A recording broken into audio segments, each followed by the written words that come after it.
Now in this video, this is the final part of motion.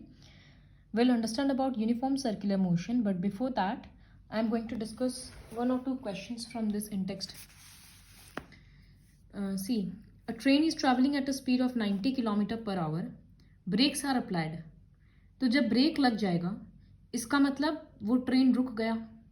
तो ये जो 90 kilometre per our था ये एक्चुअली u था. So u equals to 90 kilometre per hour मतलब initial velocity. I have to convert this into metre per second. So 90 into 1000 by 3600.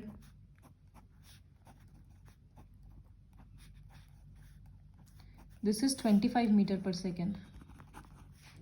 Break लगने के बाद जब वो ट्रेन रुक जाएगा तो v होगा 0 metre per second and acceleration is given minus 0.5 metre per second square. Minus क्यों है? क्योंकि नेगेटिव एक्सीलरेशन है. वेलोसिटी कम रहा है ना, 25 से 0 हो गया, इसलिए ए पे माइनस है. अब निकालना है how far will the train go before it is brought to rest. Brake लगाने के बाद कोई भी चीज़ तुरंत नहीं रुकता है, थोड़ा आगे जाता है फिर रुकता है. तो वही पूछा है कि कितना एस कितना होगा. तो वी यू और ए पता है, तो एस निकालने के लिए हम लोग थर्ड मोशन को यूज करेंगे. So you'll have to use this equation. Next question is, a trolley while going down an inclined plane has an acceleration of 2 centimeter per second square. What will be its velocity 3 seconds after the start? After the start इसका मतलब ये जो trolley नीचे जा रहा था वो rest में था, तो इस केस में u 0 होगा. टाइम दे दिया 3 seconds और एक्सीलरेशन है 2 सेंटीमीटर पर सेकेंड स्क्वायर. तो सेंटीमीटर तो स्टैंडर्ड यूनिट में नहीं आएगा, इसको मीटर में करने के लिए क्या करेंगे, 2/100 मीटर पर सेकेंड स्क्वायर तो ठीक ही है. तो ये हो जाएगा 0.02 मीटर पर सेकेंड स्क्वायर. और निकालना क्या है, what will be its velocity मतलब v निकालना है. तो u a t पता है, तो will use the equation v equals to u plus a t. यहाँ वैल्यूज पुट कर देंगे. A racing car has a uniform acceleration of this मतलब a दे दिया. What distance will it cover in 10 seconds तो t दे दिया. After start मतलब rest से शुरू हो रहा है, तो u equals to 0, t equals to 10, a equals to 4. तो कौन सा इक्वेशन यूज करना है, you have to figure that out. Now coming to the fifth question. A stone is thrown in a vertically upward direction with a velocity of 5 meter per second. If the acceleration of the stone during its motion is 10 meter per second square in the downward direction, what will be the height attained by the stone and how much time will it take to reach there? इसका मतलब ऊपर फेंका जा रहा है तो u होगा 5 metre per second. Acceleration दे दिया 10 metre per second square, but acceleration लिखा है एक्सीलरेशन के लिए in the downward direction, but velocity हम लोग +5 कब लिए, ऊपर की तरफ लिए. तो इसका मतलब जब ये लोग नीचे में 10 दिया है तो ऊपर के लिए वो -10 हो जाएगा. हम लोगों को क्या निकालना है, हाउ मच हाइट मतलब s और टाइम निकालना है t. तो सिर्फ u और a पता है. तो ये समझना होगा कि एक्चुअली जब किसी स्टोन को ऊपर फेंकते हैं तो वो टॉप में जाने के बाद उसका फाइनल वेलोसिटी 0 हो जाता है. तो यहाँ स्टोन के केस में समझना ही होगा v 0 मीटर पर सेकेंड. ये तभी होगा जब स्टोन को ऊपर फेंकेंगे, तब v 0 हो जाता है. और इसके पहले वाले केस में जैसे एक ट्रॉली नीचे भेज रहे थे तो या फिर एक स्टोन को ऊपर से नीचे फेंकेंगे तब u 0 हो जाएगा, initial velocity. So now we have to find s and t. We can find s using the equation v square minus u square equals to 2as. t निकालने के लिए v equals to u plus a t use कर सकते हैं. तो ऐसे ये question solve होगा. First write the given part. Now coming to uniform circular motion. This is very easy.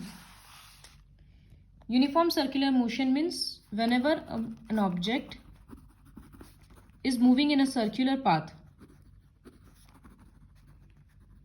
with a you can say with a uniform speed, then that is called uniform circular motion. For example, ये सन है, अर्थ इसके चारों ओर rotate कर रहा है, revolve कर रहा है, सॉरी. सो अर्थ का स्पीड सेम है, एक सर्कुलर पाथ फॉलो कर रहा है, so this is uniform circular motion. So now you can think of, अच्छा, what will be the speed? Speed equals to distance covered by time. तो डिस्टेंस कवर्ड क्या होगा? अगर वो एक राउंड लगाएगा तो उसका सरकमफरेंस होगा, मतलब 2πr, time will be t. तो ये स्पीड का फॉर्मूला होता है. फिर ऐसा सोचेंगे कि अगर ये सेम स्पीड है इसका, तो इसका मतलब एक्सेलरेशन तो ज़ीरो है, क्योंकि स्पीड तो चेंज नहीं हो रहा है. तो actually we know, see there are two ways to change velocity. Velocity is a vector quantity, so magnitude भी होता है और डायरेक्शन भी होता है. तो अगर हम बोल रहे किसी का स्पीड 50 किलोमीटर पर आवर है, किसी का वेलोसिटी, इसका मतलब उसका नंबर नहीं चेंज हो रहा है, लेकिन अगर वो गोल घूम रहा है तो हर एक पॉइंट पे उसका वेलोसिटी तो डायरेक्शन तो चेंज हो जा रहा है ना. ये जो लाइन ड्रॉ कर रहे हैं, मतलब इसको टैंजेंट बोलते हैं. A line which touches the circle eight only one point. अगर हम लोग एक स्टोन ऐसे ऐसे घुमाते हैं, जब वो छूट जाता है तब वो सीधा, अगर यहाँ से छूट जाएगा तो वो ऐसे निकल जाएगा, यहाँ पर से रस्सी टूट जाएगा तो वो ऐसे निकल जाएगा. तो ये टैंजेंट बनाकर निकलता है. तो उसी तरह से वेलोसिटी का डायरेक्शन हर पॉइंट पे चेंज होता है in case of circular motion. तो अगर डायरेक्शन चेंज होगा हर पॉइंट पे, तो हम लोग बोलेंगे कि वेलोसिटी चेंज हो गया. और वेलोसिटी चेंज होने का मतलब एक्सेलरेशन होना. Therefore, uniform circular motion is an example of accelerated motion. Velocity का मैग्नीट्यूड नहीं चेंज होता है, डायरेक्शन चेंज हो जाता है सर्कुलर मोशन में, जिसके वजह से वो एक्सीलरेशन में रहता है. सर्कुलर मोशन का क्या एग्जाम्पल होगा? मून रिवॉल्विंग अराउंड अर्थ, अर्थ रिवॉल्विंग अराउंड सन, इस तरह से बहुत सारा होगा. So this is all about uniform circular motion. Now we'll do a few numericals, like the first question. An athlete completes one round of circular track of diameter 200 meter in 40 seconds. इसका मतलब एक circular track है जिसका diameter 200 है, तो उसका radius 100 होगा. वो इसका एक चक्कर 40 सेकेंड्स में लगा रहा है, और वो कितने देर के लिए घूम रहा है? 2 minutes 20 seconds. So I will right 2 minutes 20 seconds. 2 minutes के लिए इंटू 2 करें, इंटू 60 करेंगे तो 120 seconds. तो 2 into 60 plus 20, तो 120 plus 20 140 seconds हो गया. और रेडियस होगा डायामीटर का आधा, तो 100 मीटर. अब distance covered in 40 seconds 2πr होगा, क्योंकि 40 सेकेंड्स में वो एक चक्कर लगा रहा है, तो उसका सर्कमफरेंस कवर कर रहा है, मतलब 2 into 22/7 into 100. I am not calculating it here. Now distance covered in 140 seconds, तो वो ये नंबर तो ऐसे ही लिखते हैं. ये 40 डिनोमिनेटर में जाएगा और ये 140 ऊपर आ जाएगा.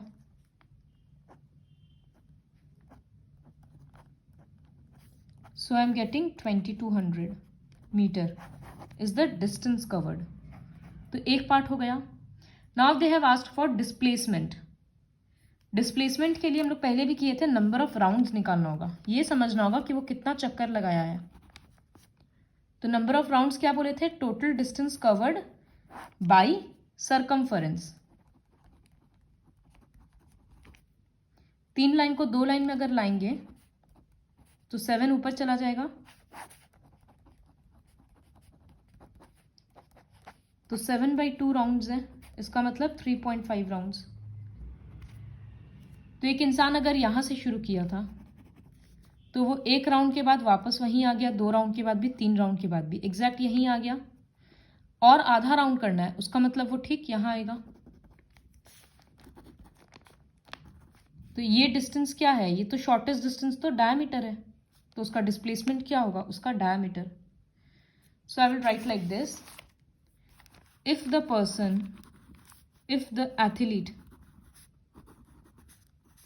starts at A, from A, then after 3.5 rounds he will be at C at B, therefore displacement होगा AB तो मतलब डायमीटर है, इसलिए डिस्प्लेसमेंट होगा 200 metre. So you can clearly see displacement is 200 and distance covered is 2200 meter. This is the first question. Second question भी वही सब concept के ऊपर है. It is actually quite important. Joseph jogs from one end A to another end B.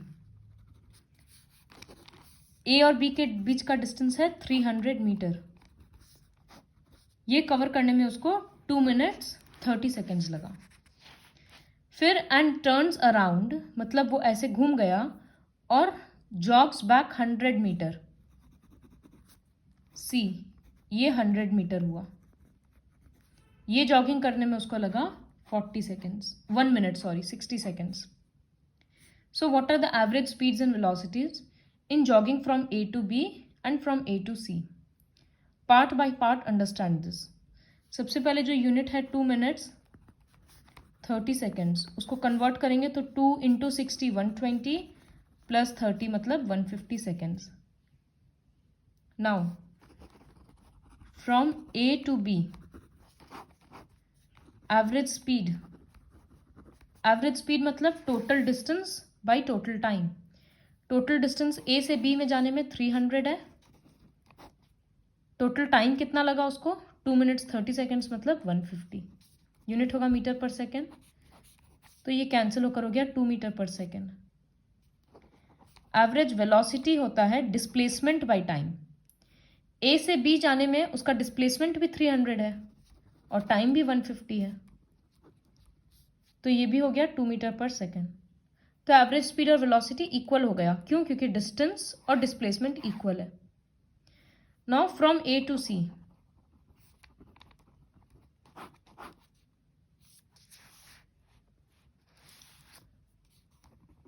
Average speed होगा distance travelled by time.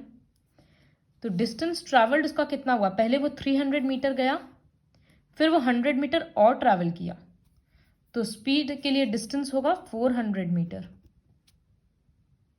Time कितना होगा? पहले उसको जाने में 150 सेकेंड्स लगा, फिर उसको वापस आने में और 60 सेकेंड्स. इसका मतलब 150 प्लस 60 ये होगा metre per second. So this will be 400 by 210 meter per second, 40 by 21 meter per second. फिर जब एवरेज वेलोसिटी करेंगे तो A से C वेलोसिटी के लिए डिस्प्लेसमेंट देखेंगे. डिस्प्लेसमेंट तो शॉर्टेस्ट डिस्टेंस है. हम लोग ये क्यों देखेंगे कि वो घूम के आया है? इन दोनों के बीच का शॉर्टेस्ट डिस्टेंस तो 300 माइनस 100 है, 200. So for average velocity this will be average velocity equals to displacement मतलब 200, लेकिन टाइम तो उसको उतना ही लग रहा था ना 150 plus 60. So this will be 200 by 210 meter per second. So 20 by 21 meter per second. So you can clearly see how things have changed. Now coming to the third question, I will only write skip the third question, I will do that in tuition. Coming to the fourth question, a motorboat starting from rest है तो हम लोग पहले ही लिख लेंगे u equals to 0 meter per second. Accelerates in a straight line at a rate of 3 meter per second square. Meter per second square है मतलब a दे दिया. For 8 seconds मतलब टाइम दे दिया 8 seconds. How far does the boat travel during this time? S निकालना है. So you will have to use one equation from 3 equations. Now coming to the 7th question. A ball is gently dropped from a height of 20 meter. मतलब ball को ऊपर से नीचे गिराया गया है. कितना हाइट है? 20 मीटर. तो S equals to 20 meter. If its velocity increases uniformly at the rate of 10 meter per second square. वो velocity नहीं है, मीटर पर सेकेंड स्क्वायर है, इसका मतलब वो एक्सीलरेशन है. With what velocity will it strike the ground, मतलब final velocity क्या होगा, आफ्टर वॉट टाइम मतलब टी क्या होगा, ये दो चीज निकालना है। तो ये बात पहले भी बोले थे कि अगर स्टोन को ऊपर से नीचे गिराते हैं तो u 0 होता है, और अगर नीचे से ऊपर फेंकते हैं तो v 0 होता है। ये लर्न करना होगा। Now you can use the equations to find v and t. Coming to the 10th question. An artificial satellite is moving in a circular orbit of radius 42,250 kilometer. Time is 24 hours. So calculate the speed. Speed equals to 2 pi r by t. You just have to put the values. Now you have to calculate, the unit will be kilometer per hour. Now I am giving a few extra questions which I will discuss also, like this. A bus starting from rest with uniform acceleration of this for 2 minutes. So see what is given. Starting from rest है, इसका मतलब u equals to 0 metre per second, acceleration दे दिया 0.1 metre per second square, और time दे दिया 2 minutes, जिसको second में करेंगे तो 120 seconds. Now the question is find the speed acquired. Speed का मतलब वेलोसिटी होगा, तो ये लोग एक्वायर्ड मतलब ये लोग फाइनल वेलोसिटी पूछ रहे हैं, तो they are asking for v and distance travel मतलब s. तो v निकालना है और s निकालना है. u पता है, a पता है, t पता है, तो I will write v equals to u plus a t. u के बदले 0, a के बदले 0.1, टाइम के बदले 120. सो 0 plus 12 metre per second. v निकल गया. अब s के लिए तो कोई सा भी इक्वेशन यूज कर सकते हैं. Suppose ut plus half A T square. So 0 into 120 plus half into 0.1 into 120 into 120. 0 multiplied by something 0 होगा, ये कट के 60 हो जाएगा. तो दिस इज 70 to 100 एक पॉइंट के लिए बाई 10 हो जाएगा, तो this will be 720. So s equals to 720 meter. Like this you'll have to do.